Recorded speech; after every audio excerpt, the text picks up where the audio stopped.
इस वक्त एलएसी पर भारत और चीन के बीच भयंकर युद्ध का माहौल है। सेनाएं एक दूसरे की इतने आमने सामने हैं कि बस मामला ट्रिगर पॉइंट पर है। जरा सी चिंगारी की जरूरत है और भयंकर आग लग सकती है। लेकिन दोस्तों, इस बीच आपके मन में भी कई सवाल उठ रहे होंगे कि किन खतरनाक मंसूबों के साथ चीन आगे बढ़ रहा है। क्या चीन 1962 की तरह ही भारत पर हमला बोलेगा? क्या भारत इस बार भयंकर मार देने के लिए तैयार है? दोनों देश न्यूक्लियर पावरलेस हैं, तगड़े हथियार बॉर्डर पर तैनात हो चुके हैं, लिहाजा क्या तीसरे विश्व युद्ध का आगाज हो जाएगा? दोस्तों, कई सवाल हैं और उनमें से भी सबसे बड़ा सवाल है कि चीनियों ने इससे पहले कितने युद्ध जीते हैं। तो दोस्तों, यहीं से असली कहानी शुरू होती है जो भारत को बिना लड़े ही जीत दिलवाने वाली है, क्योंकि खुद चीनियों में इस बात का बहुत खौफ है।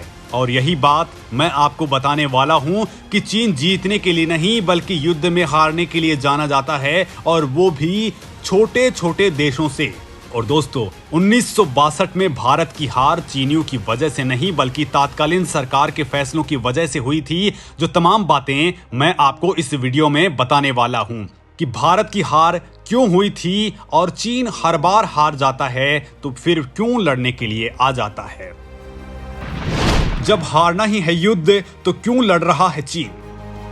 दोस्तों, ताइवान समेत दुनिया के 14 देशों के साथ चीन का सीधा विवाद चल रहा है, क्योंकि चीन ने इन देशों की जमीन पर कब्जा जमाया हुआ है। मौजूदा वक्त में चीन का भारत से इसी बात को लेकर विवाद चल रहा है, क्योंकि दोस्तों, कभी कुलांचे मार रही चीन की इकोनॉमी इस वक्त धड़ाम हो चुकी है। रियल एस्टेट की कई बड़ी कंपनियां दिवालिया हो चुकी हैं, उद्योग धंधे बिजली संकट के चलते ठप पड़ चुके हैं। चीन अंधेरे में जी रहा है तो जनता से लेकर कम्युनिस्ट पार्टी जिनपिंग की तानाशाही से परेशान हो उठी है।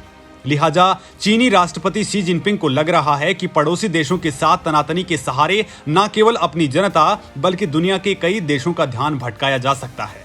चीनियों का ध्यान भटकाने के लिए बॉर्डर पर तैयारियां बढ़ा दी हैं, लेकिन चीन के नापाक मंसूबों को देखते हुए भारत ने सीमा से सटे अपने सैन्य अड्डों पर तोपों, टैंकों, हथियारों और अन्य हथियारों को तैनात कर दिया है।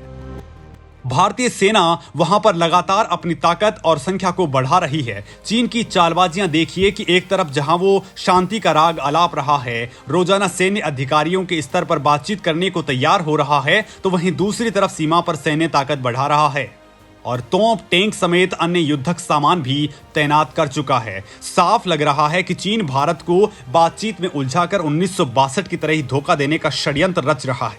अगर भारत और चीन में युद्ध शुरू हुआ तो क्या होगा, क्योंकि सैन्य शक्ति के मामले में तो चीन भारत से आगे है। लेकिन दोस्तों, चीन का असली खेल भी यहीं खत्म होने वाला है, क्योंकि युद्ध संख्या बल से नहीं आत्मबल और कूटनीति से जीता जाता है। महाभारत के युद्ध में कौरवों की सेना पांडवों से बहुत ज्यादा थी, लेकिन विजय पांडवों को मिली थी। और दोस्तों, आधुनिक काल में तो वियतनाम जैसा छोटा सा मुल्क अपने से अधिक सैन्य क्षमता वाले अमेरिका और चीन को हरा चुका है, तो भारत क्यों नहीं चीन को हरा सकता?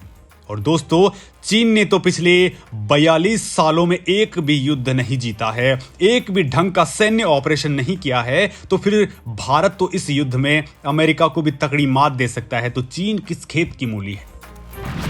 कई युद्धों में चीन को मिल चुकी है मात।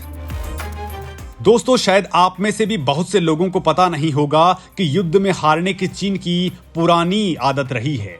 ये बात उन लोगों को बहुत ही अजीब लग सकती है जो चीन को एक महाशक्ति के रूप में देखते हैं, लेकिन एक ये भी सच्चाई है कि चीन उतना ही प्राचीन देश है जितना कि भारत, और युद्ध में हारने का चीन का एक लंबा चौड़ा इतिहास रहा है। ये भी एक सच्चाई है कि इतिहास में गिने चुने मौकों पर ही चीन को विजय हासिल हुई थी। लगातार लड़ाइयों में चीन को हार का सामना ही करना पड़ा है। और दोस्तों, आधुनिक चीन के इतिहास की अगर हम बात करें तो 1894-95 में उनके आकार की तुलना में काफी छोटे देश जापान ने चीन को बुरी तरह से हराया था।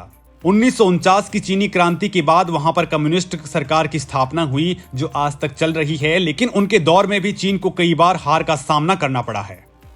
दोस्तों, 1962 की लड़ाई भले ही चीन धोखे से जीत गया, लेकिन दोस्तों, उसमें चीन की रणनीति से ज्यादा भारत की तात्कालीन सरकार का फेलियर ज्यादा था, जिसने युद्ध में पूरी ताकत ही नहीं झोंकी। भारत के तात्कालीन रक्षा मंत्री तो सेना प्रमुखों से विवादों में उलझे हुए थे। ना ही इस युद्ध में वायुसेना का इस्तेमाल किया गया और ना ही कोई रणनीतिक पहल दिखाई गई। लिहाजा भारत को नुकसान उठाना पड़ा। लेकिन दोस्तों, इस बात को भी चीन जानता था कि भारत पलटवार करेगा, लिहाजा वो जीते हुए इलाकों से भी तुरंत दुम दबाकर भाग गया। क्योंकि दोस्तों, उस युद्ध के केवल 5 साल बाद ही चीन को सिक्किम के मोर्चे पर भारत से करारी हार का सामना करना पड़ा था। और इसके बाद से जब भी चीन आगे बढ़ने की कोशिश की है, उसे मुंह की ही खानी पड़ी है। और दोस्तों, पिछले कई दशकों में चीन कभी पाकिस्तान, कभी श्रीलंका, कभी नेपाल, कभी किसी दूसरे देश के सहारे भारत को घेरने की कोशिश करता रहा है। लेकिन इस नापाक कोशिश में भी चीन थोड़े समय के लिए ही भारी पड़ता नजर आया। पाकिस्तान को छोड़कर अन्य सभी मोर्चों पर चीन को बार बार भारत से हार की ही सामना करना पड़ा है। साल 2017 में डोकलाम और साल 2020 में गलवान घाटी में चीन को मिला तगड़ा घाव अब भी हरा है। और दोस्तों, अब मैं आपको बताने वाला हूं उस देश के बारे में जिसने चीन का भुर्ता बना दिया था। 1979 में वियतनाम से युद्ध हार चुका है चीन। दोस्तों, 7 फरवरी 1979 को चीन ने वियतनाम पर हमला कर दिया था। चीन के मुकाबले वियतनाम एक छोटा सा देश था। वो इस युद्ध से पहले अमेरिका से एक लंबे वक्त तक युद्ध लड़कर बेहाल हो चुका था। अमेरिका जैसा शक्तिशाली देश भी वियतनाम में 10 साल तक युद्ध लड़कर विजय हासिल नहीं कर पाया था।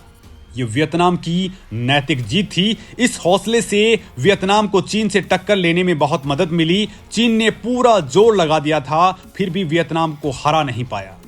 इस युद्ध में मौत का कोई भी आधिकारिक आंकड़ा उपलब्ध नहीं है। वियतनाम का दावा है कि इस लड़ाई में चीन के 65,000 सैनिक मारे गए थे, तो दूसरी तरफ चीन 1,20,000 वियतनामी सैनिकों और गुरिल्लाओं के मारे जाने की बात करता है। युद्ध के बाद इस लड़ाई में 20,000 चीनी सैनिकों के मारे जाने का अनुमान लगाया गया था। वहीं विशेषज्ञ बताते हैं कि इस युद्ध में चीन को 50% सफलता भी नहीं मिल पाई थी। चीन को न केवल वियतनाम से वापस लौटना पड़ा, बल्कि वो कंबोडिया में तैनात वियतनाम की सेना को भी पीछे धकेलने में नाकामयाब रहा था। चीन ने वियतनाम पर इसलिए आक्रमण किया था कि वो कंबोडिया से अपनी सेना हटा ले, ताकि पोल पोट को दोबारा सत्ता पर काबिज किया जा सके। इसके लिए चीन ने रक्तपात तो मचाया, लेकिन वो बुलंद हौसले वाली वियतनामी सैनिकों पर विजय हासिल नहीं कर पाए। 1979 की लड़ाई के बाद चीन ने फिर कोई सीधा युद्ध नहीं लड़ा है। वियतनाम युद्ध में उसकी कई सामरिक खामियां उजागर हुई थी। बड़ी संख्या में चीनी सैनिकों के मारे जाने पर पीपुल्स लिबरेशन आर्मी परेशान हो उठी थी। भारत ने इस युद्ध में वियतनाम को कूटनीतिक मदद दी थी। तब तत्कालीन विदेश मंत्री अटल बिहारी वाजपेयी चीन की यात्रा छोड़ भारत लौटने लगे, तो चीन सरकार ने उन्हें ऐसा नहीं करने के लिए अनुरोध किया था। उस समय भारत ने चीन की विस्तारवादी नीति का आलोचना की थी। अब दोस्तों, आप ही समझ लीजिए, जब वियतनाम जैसा छोटा सा मुल्क चीन की हेकड़ी ढीली कर सकता है, ताइवान जैसा छोटा सा मुल्क चीन को आंखें दिखा सकता है, तो परमाणु ताकत से लैस भारत क्यों नहीं कर सकता। दोस्तों, वियतनाम के साथ युद्ध में चीन को इसलिए भी हार का सामना करना पड़ा था क्योंकि वियतनाम के पास अमेरिका जैसे देश को नाको चने चबवाने का एक लंबा चौड़ा अनुभव था।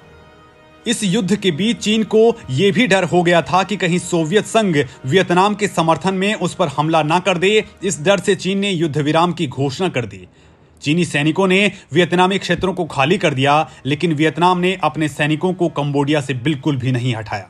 वियतनाम के सैनिक 1989 तक कंबोडिया में जबे रहे, जिसके बाद पोल पोट के दोबारा सत्ता में आने की सारी संभावनाएं खत्म हो गई। इस लिहाज से चीन इस लड़ाई में हार गया क्योंकि वो अपने समर्थक पोल पोट को सत्ता नहीं दिलवा पाया। वियतनाम इसलिए जीता हुआ माना गया क्योंकि वो चीन के प्रबल विरोध के बाद भी कंबोडिया में मौजूद रहा।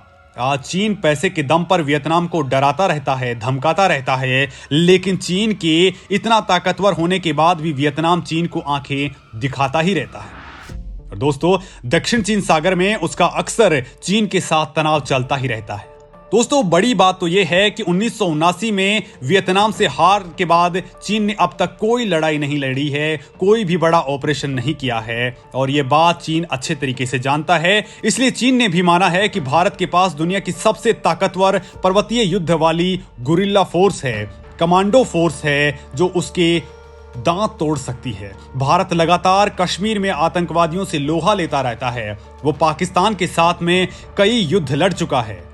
दोस्तों, पाकिस्तान से लगी सीमा पर भारतीय सेना अक्सर आतंकवादियों से मुठभेड़ करती रहती है, जबकि चीनी सेना के पास इस तरह के किसी भी युद्ध का कौशल नहीं है। 1979 के युद्ध के बाद चीनी सेना पूरी तरह से बदल चुकी है। अब उसके चिकन हार्ट सैनिक हैं जो लद्दाख की ठंड को भी नहीं झेल पाते हैं और अरुणाचल की हाइट्स को देखते ही उनको चक्कर आने लगते हैं। कुछ ही वक्त पहले भारत खुद देख चुका है कि चीनी सैनिक किस तरीके से दम दबाकर और बीमार पड़कर अपने घरों की ओर लौट जाते हैं। लिहाजा दोस्तों, साफ तौर पर कहा जा सकता है कि चीन में इतना हौसला नहीं है कि वो भारत के साथ युद्ध कर सके।